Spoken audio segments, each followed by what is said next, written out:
Юрий проживал в поселке городского типа Подомском. У него была любимая питомица – немецкая овчарка по кличке Алая.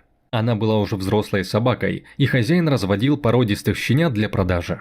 Но однажды в их семье случилось неприятное событие. У Алаи были щенки, которым уже исполнилось 2 месяца, а один малыш отличался необычно длинной шерстью, рассказывает Юрий на форуме. В этот день мужчина уезжал на сутки в город, а вернулся лишь темным вечером. Когда он зашел во двор, то овчарка тревожно скулила и не находила себе места. Оказалось, что щенков украли. Утром Юрий хотел расспросить соседей, но обнаружил, что Алая тоже исчезла. Пораженный горем мужчина 2 суток искал овчарку и щенят, но поиски не увенчались успехом. Хозяин совсем паник, но вдруг в его дверь постучали.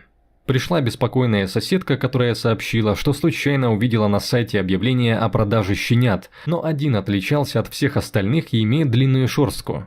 Юрий узнал своих овчарок и решил представиться покупателем.